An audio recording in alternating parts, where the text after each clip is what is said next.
All right, ladies and gentlemen, we have something special for you today. This is going to be the Kingston HyperX match to remember. We have Idra versus Morrow. Oh my God, this is an amazing match. Oh, it's a Kingston HyperX match to remember for a reason. It's because this Terran versus Zerg is going to be one of the most epic matches in the entire NASL. You know, I sure hope so. Oh baby, oh baby. I've said it before and I'll say it again. I'm an Idra fan. A lot of people don't believe me when I say that, actually, because we had some fights on the forums in the past. But no, I am an Idra fan, but I'm also a Maro fan. I've watched him quite a lot. I've got to cast him in some TL Opens. Seen him in a lot of tournaments. He's got an interesting playstyle, and what's cool about him is that actually, you know, he actually race picks here. So, you know, he plays Zerg versus Terran, Zerg versus Protoss, but he plays Terran versus Zerg. And what that does for him is it gives him an absolutely phenomenal understanding of the TVZ matchup since he sees it from both sides at a pro level. Do you know what's cool? Maro used to be a Terran, then switched over to Zerg when everybody's like, Zerg's garbage, don't ever try it, and dominated the scene with Zerg, and then switched over again. He's like, I'm going to play, instead of ZVZ, I'm going to play TVZ. Well, no one likes playing the CVZ, man, so it's understandable. I guess so, yeah. I even actually, you know, I think he feels a little bit more confident. Well, maybe not nowadays, but I know in the past he felt a little bit more confident with his Terran, you know, right as he was switching. I remember even I think he got like mad that he was starting to lose the finals of a tournament, and he just switched back to Terran and won it since he was playing Zerg there. But of course, I'm sure he's gotten a little bit more comfortable with his Zerg lately. But he's going to be playing Terran anyways, of course, in this matchup. And we'll have to see how Idra will be able to compare to him, since he doesn't have that that vision from both sides of the matchup. Of course, you can, of course, see that when you watch replays. I'm sure he's seen a million of them. But that does still just give Maro that edge up.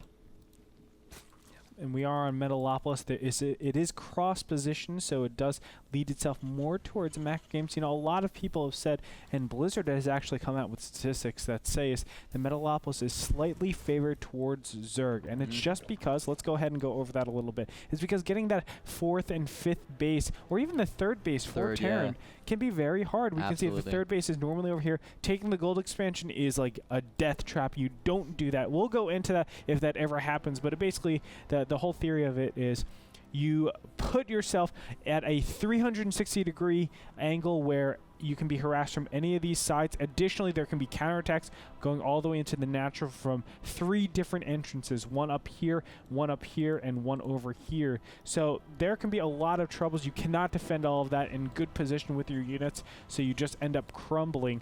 But even getting this 3rd, there's 2 different entrances that you have to defend. That can be hard in and of itself. Yeah, these spaces are so wide open. The space you're looking at, looks like this drone is going to get killed from Idra, but nice play by Maro, having that Marine in place. But these spaces are so wide open and huge without that much terrain blocking that it really allows the Zerg player to get good flanks, good surround setup. Of course, if they engage in a spot where there are choke points, it's not going to be good for them. That's up to them to choose that right engagement. Looks like we're going to be seeing a Reactor Hellion expansion here, most likely from Maro. Is he going to throw down that Reactor? Yes, he is. It's a very standard build, allows you to get some map control, deny map control and scouting for the Zerg player, deny creep spread, while also taking a relatively quick expansion yourself. So nice standard play here by Maro. Meanwhile, Idra did go for the hatch first, then threw down the pool and gas. We'll have to see if he uses that gas for anything other than Zergling speed.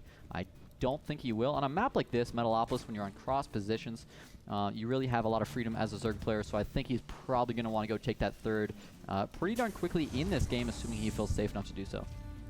We do see the factory just finishing up. He's going to swap those and get those very fast Hellions. The Hellions enable him to take complete map control in this early game stage, along with also applying a little bit of pressure while the Zerglings don't really have their speed. And we know that 100 grass has just been mined. Metabolic boost is just starting right now. So there's just about 2 minutes where these Hellions have complete control of the entire map. And you look at that, he does leave 1 drone in that gas geyser, so not pulling it off completely, and that'll allow him to later on get that lair if he wants, or maybe even take up 2 roaches if he really wants. Generally, if your opponent's not going for the blue flame Hellions, you can get away with just speedlings. If they are going for a lot of blue flame Hellions, you might want to get some roaches in there. But with that spine crawler, with these speedlings, he should be fine. It's essentially just going to be up to good control. You obviously don't want to just attack move a bunch of Zerglings and lose them all to Hellions, so you have to be very careful. Yeah, so for now, Idra knows this. He's just going to drop back a little bit. He has this one control of the Zelnugget Tower. That's just to check and make sure that things are going as standard. He doesn't want to be completely in the dark. Now that Zerglin will be taken out, there's nothing that Idra can really do. Just going to do a little bit of damage on that Hellion and ultimately die. But I do like Idra's choice here. He's actually getting 2 Spine Crawlers and also throwing up a couple Zerglings on this ramp. He's going to make sure that there's nothing that can happen in terms of early game aggression. He will have his queens in place, and additionally, he will just be droning up a crazy amount. Let's go ahead and look at the income tab. That's a big advantage already. Indeed, it is 34 to 26, so it's just doing pretty well. But Maro is going for this timing here. I mean, he's setting himself up. He's got 3 barracks, and he's got that starport on the way. So it looks like he's setting himself up with the reactor to get a double medevacs out pretty soon. Let's just see if he does make that 1 Viking. A lot of players like to make 1 Viking early on, so you can go ahead and take out those overlords, which can deny map control for the Zerg player, as well as, of course, supply block them and allow you to take some easier drops. But counterattack might be coming in here from Idra. The units from Maro just a little bit out of position, so might be able to do some damage. But he does lift up that supply depot wall off. The Zerglings might be able to do just a little bit of pressure on this orbital command, but here come the Hellions back, and they should be able to clean these up pretty easily. Yep, just scat away so they can start mining off this. He wants to put all the mules on this bottom expansion because he doesn't want this main to dry out. The faster this main dries out, the less mineral patches that you have to work with. That decreases your income quite dramatically. Idra's going to come in here and see, wow, that's a lot of production already. He should know that a push is incoming at the maybe around 10-minute mark. Yeah, and he's actually adding on that Baneling Nest, so he's not playing risky, not going for any type of crazy early third base. He's going to play it very safe here. And you know what? If he ever actually gets to the point where he's not defending and is attacking at the front of Maro, he's got to be a little bit careful. He does have a little bit of, some risky setups here, especially like this 3 supply depot wall off. I mean, you can literally kill all 3 of those with 1 set of 6 Banelings if you place them properly. And it looks like Idra's going to move out with a couple Zerglings here, try to take some map control. Believe is morphing some Banelings. But the Hellions are on the upper now. And the Hellions are actually getting completely surrounded. It looks like the Zerglings will be enough to take all of them out.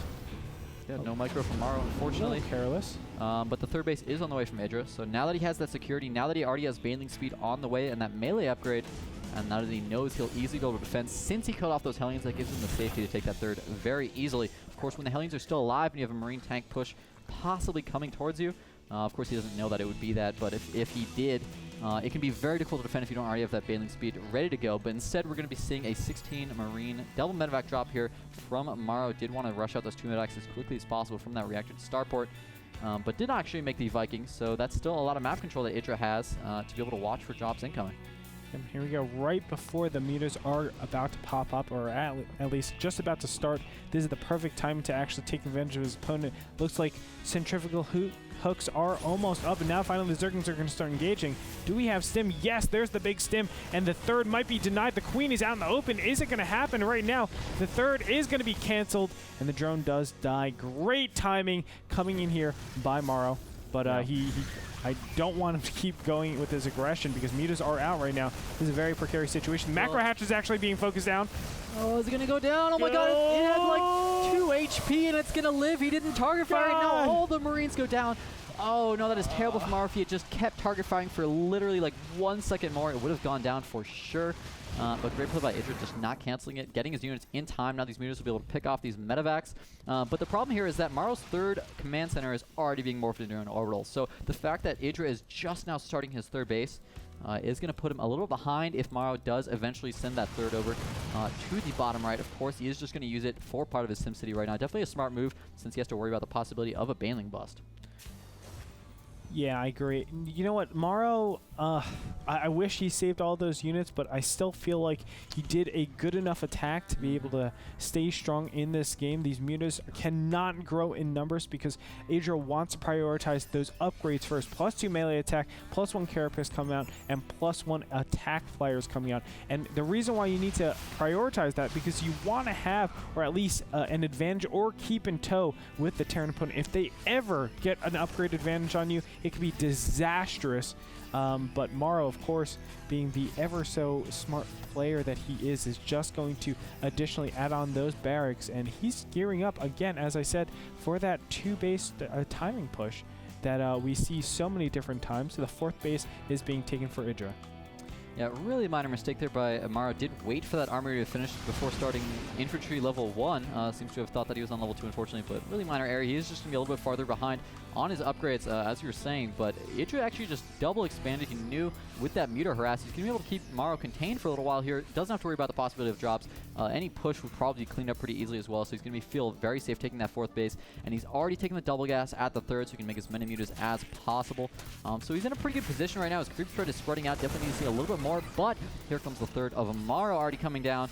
And Maro, I feel like, off of 3 base is going to start being a macro beast. The problem, of course, is that, you know, how far apart this 3rd is from his main. He might have a little bit of trouble defending against this muta harass. The mutas again are re-congregating up right now. It looks like additional mutas were added on into this huge pack. Let's go ahead and see how many mutas are out. 18 mutas total. It looks like just Zerglings being produced. Infestation Pit has been started. I think that might be... No, that's right on time, excuse me. Because the 3rd was delayed a little bit. Idra is going up to his 7th and 8th gas. That's when it becomes very scary. And we'll see what Morrow does. I feel like Morrow does have to push out pretty soon because he can't let that 4th base go up for this long. Yeah, absolutely not. As you can see, Idra immediately put his drones on the gas. He doesn't need those minerals nearly as much, just definitely as a Zerg in this situation. ZVT, you're going to be gas starved. You're trying to spend it on mutas, trying to spend it on banelings, trying to spend it on upgrades to tech up as well to get to hive tech. So that at 8 gas, as you said, going to be very scary for Maro. Of course, he's only going to be able to be on 6 gas himself. And, I mean, he is going to be able to make a lot of tanks, but I feel like he's got to start some of that Thor production if he wants to really effectively be able to defend against these mutas and be able to push out anytime soon. For now, he's just relying on all these turrets, actually, to keep him absolutely safe. This is almost StarCraft 1-esque style, where you just put a crap load of turrets all over the place, perimeter up, and play very, very defensive. It looks like these mutas got in there. One shot at the medevac, and now actually engaging on these Marines. What does Morrow do? Is he going to push? No, he's just going to actually go all the way back. It looks like these turrets just die so fast. And again, another 3 turrets coming up for Morrow. And I feel like Maro may have made a big mistake here, although it looks like he's safe since Idra's not moving forward. But he actually had his army at the 3rd, but now has consolidated it all at the natural. So his 3rd is actually pretty undefended, only has like 5 Marines there and 2 missile turrets. So Idra has this huge army just waiting at the bottom left. I thought he was going to try to bait the army by bringing his mutas into the main and then send that army over to the 3rd. Would have been perfect because he actually did manage to do that. Maro's army is not defending the 3rd anymore, but he didn't send that army in. So Idra may have missed a little bit of an opportunity right now, but he's continuing to be aggressive with those mutas. That muta cloud is getting ever so scary. Look at that, 20 mutas right now trying to pick off that starport right as it has a Raven on the way. But look at this, Maro moving forward with a very scary army. 2-1 upgrades for his infantry, 1-0 upgrades for the tanks, and he's starting to siege up on creep though, so he's got to be very careful that he doesn't take any big baneling flanks. Yeah, and look at that, spreading all of his units out. This is the perfect play, knowing exactly what to do. Now the Marines are going to start up on this 4th base. Look at how many Zerglings and banelings there are. Idra, what is his upgrade sitting at? 2-1,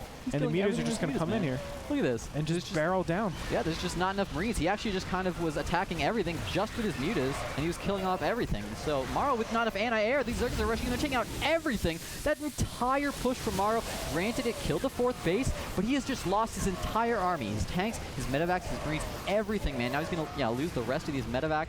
Idra, meanwhile, does have another 4th on the way, so that did hinder his gas income, but I don't feel like it was enough. I mean, Maro does have that 4th on the way towards the gold, but he still hasn't taken out the destructible debris there, and I feel like just with how much of his army that he just lost, Idra's in a pretty good advantage here. The problem you know is yet again that lack of gas. Look at this. There's another huge army coming out. He did lose a lot of units, but in Maro's defense, Idra lost a lot of mutas in that entire engagement. There's a counterattack at the 3rd, though, at the same time that the muta aggression is going on, so he's completely denied any mining from the 3rd right now. He's going to be able to take out the sensor tower, a lot of supply depots. The entire army from Maro is still just killing off those destructible rocks at the gold. They are not reacting, while the mutas in the main kill off everything. So Maro's in a lot of trouble right now. Now finally getting his Marines into position, but of course, with the active mobility and air of those, those mutas, they're able to just run away. And look how many supply depots have died at this 3rd. Idra has actually done quite a bit of damage, throwing Maro just a little bit into the red there, and of course denying mining at that 3rd base for so long. So while his 4th was denied,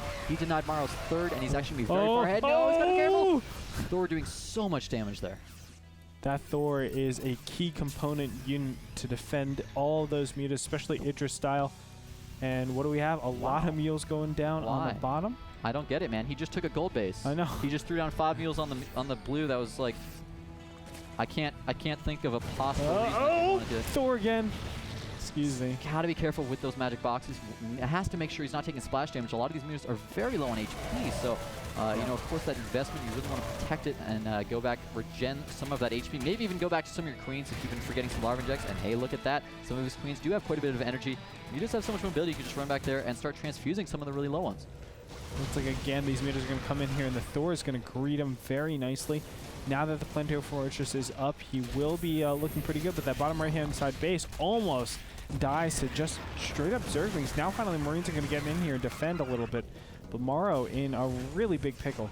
Yeah, these counterattacks are doing so much damage, and this is one of the reasons why you just have so much trouble on Metalopolis. These bases are so far apart that if he wants to defend that gold base, he has to commit so much of his army to it, especially as well to defend the main from the meter harass.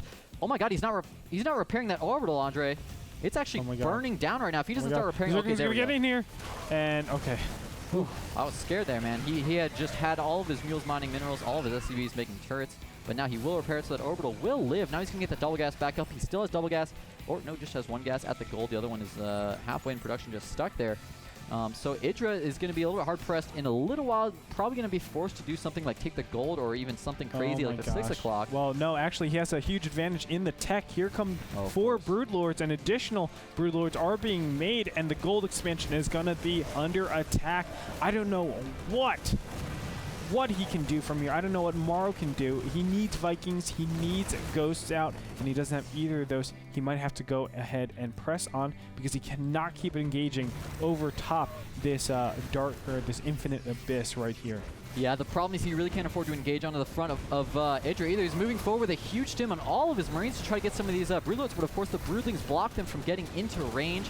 He has just 8 tanks here, only 1 Thor though. That's the problem. If he had made more Thors earlier on to defend against the Mutas, he would have had them ready for the Broodlords. Instead, does not have them. As you said, Ghosts would have been a great idea. And he does have 2 Ghosts now on the way, but I don't know if it'll be in time or if he's going to have enough snipes available. This Planetary is trying to kill off these Broodlings, but of course he's basically not mining at all from that 4th base at the gold anymore, and it looks like Idra's going to move forward with his whole army for a giant engagement.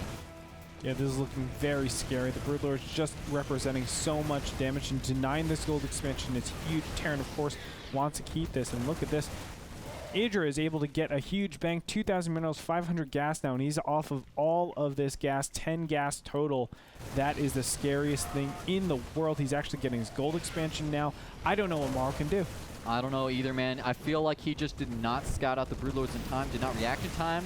Now his tech is too far behind. He will get these Ghosts out, but I don't think it'll be enough. Look at the Mutas coming in as well. He might be able to bring in all these Zerglings and Banelings. He's going to run from the flank on the right. The tanks are not sieged up, so all the Banelings are actually rolling in. Will he be able to get to the Marines? So they're to the bottom right of the Planetary. Planetary doing so much splash damage. The Banelings mostly go off on the Thor, so maybe just doing that to try to prevent any damage from being done to his Broodlords. But I feel like Idra may have thrown away a lot of his army, but at least it doesn't matter that much since he had so much bank saved up. As you said, he was able to remax instantly. Look at that, already back up to 196. 92 Zerglings in queue, 4 Broodlords, and 7 Corruptors. That recharges so fast. Now here's the big thing. Infestors added to the army.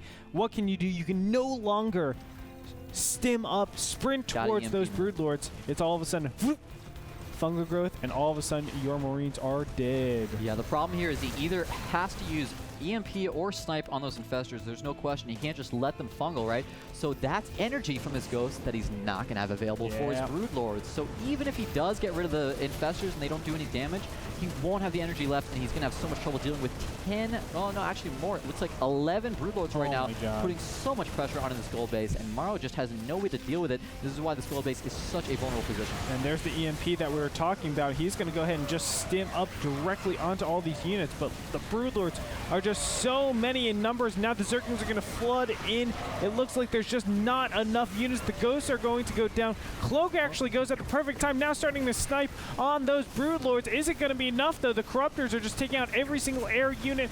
Now, again, another snipe going off, but there are too many Broodlords still alive. It looks like 8 are alive. and these SCVs are just getting mauled by these broodlings. Yeah, Maro's losing his entire army. He's starting to lose the gold base as well. He is repairing it, but of course that's costing him money every second. And when he's really not mining that much, I mean, his third base is barely mining right now. The gold base is not really mining. Like, Nuke is actually on the way, so Idra's forced to fall back. Definitely a great choice to be able to force those broodlords out. That positioning with the timing. Oh no, poor Viking! He's gonna lose his Viking, and that Manx statue, or wolf statue, whatever it was, is unfortunately gonna go down. But there's just so many units coming in from Idra. Even with his planetary, it doesn't seem like Maro's gonna have a way to defend. It's 182 food to 92 or 94 right now. So, I mean, Maro just really does not have a way to deal with this. I mean, he's trying to EMP those infestors. He's doing a great job staying in as best as he can, but without any real saturated mining base. Well, I mean, I guess the 6 o'clock natural is now saturated. But without that much mining and that much income, when he's this far behind on food, there's simply no way he can actually get back against that many broodlords. Nice job. You know, you can cloak and snipe, but the problem is when you snipe, of course, you know, then you don't have the energy left for cloaks, so you get uncloaked. So, I mean, he's doing a good job picking off any broodlords that he can, but I think it's getting increasingly difficult for him to have any possibility of coming back in this game. The one thing that Morrow has, he has a clear plan. All he has to do is fight for the 6 o'clock position, make sure that stays up. It is a planetary fortress, and it will be over ground, so he can move up on something like Broodlords over here. But the problem is Idra has a massive economy, much more so than his opponents. And with, as I said, that 10 gas, 6 bases, he can get that gold expansion still. You know, Morrow is looking way, way behind. Look at that, infestors just spread out all over the place, making sure that they're not all EMP'd at the same time. There's going to be a lot of problems coming up pretty soon for Morrow. Somehow, Idra has 15 broodlords and has all of these infestors and still has 1,000 gas in the bank, man. That just goes to show you how ridiculous of an income he's had this game, how many bases he's had, how many gas guys he had available. So look, all the snipes going down in the broodlords, but it's just not enough. The Vikings are trying to do some damage, but of course the infestors are fungling them, and it looks like Morrow is losing his entire army, and Idra is just pushing in here, probably going to be seeing that GG any moment. Yeah, it looks like the Overseers are here now to make sure it takes out any one of those ghosts. GG comes out from Morrow, and Idra is going to take game number 1.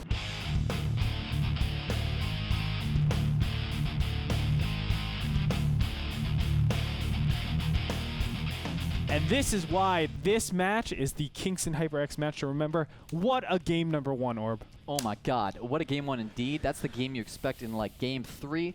That was crazy with the battling over the expansions. I feel like Maro had a good opening. What he did with that really quick double medevac drop, he denied the third of Idra. If he had actually killed off the macro hatch, it would have been a much bigger deal. Yeah. But of course, he was unable to save those units. Once the mutas out, we were saying he should have fallen back, but I feel like there was probably no way he could have escaped since those mutas would have taken out the medevacs. So, I mean, he had a good opener, but I feel like his transition from there wasn't ideal, and Idra was just able to take so many bases and overpower Maro. Those counterattacks at the third, while he was harassing with the mutas in the main, caused so much damage, and unfortunately, I feel Maro should have just been making more Thors earlier on. You really need at least like 1 Thor waiting in your main to defend. That's one thing that really affected things, I think. The other thing, you know, Maro had a good style. He was actually doing a consistent push with Marines and Siege Tanks, and he wanted to really focus on that because he had all of his upgrades going to his Marines. Obviously, we had very premature upgrades coming out from Maro, so when he was pushing out, his Marines were a lot stronger. They can be a lot more cost efficient, and you have that timing. But what Idra did so cleverly, after the first push, there was a huge exchange of units. Maro is a bit slower, technically, because he has to produce off of the barracks, whereas Idra gets to produce off these mass hatcheries with mass larvae. So what he was able to do is actually get more units and then take map control. When you take map control, you can do those annoying counterattacks. You go into the main with the units, you go into the third with the Zerglings, and you can keep your opponent in their base. And what did he do between then the time that that Maro really stabilized and then he got out to pushing? He switched to Broodlords at the perfect time, and that was it. So it was a great process flow with Idra in this Terran vs. Zerg. He looked so good going into game number 1. He did. I feel like there was actually one turning point that I forgot to mention. Maro, I feel like they were both actually pretty darn even coming into the mid game. Me too. There was this one huge tank marine push that Maro went for, right? And the problem was he spread out all of his siege tanks towards the 4th of Idra at the 12 o'clock natural. He spread out all of his tanks, spread out all of his marines preemptively as well, so that he wouldn't have to spread them against banelings. But the problem was they were so spread out that the mutas from Idra, with like 20 mutas, was able to just come in and kill all the marines since they were way too spread out to engage together. If Maro had just been paying a little bit more attention to his army, had stimmed all of his marines together into a ball to engage those mutas, they wouldn't have been able to kill so much of his army before the ground army even engaged. That being said, let's go ahead and get into game number 2. If it's going to be as epic as game number 1, we're in for a huge treat. Join us. We're going to Antigua Shipyard after this break.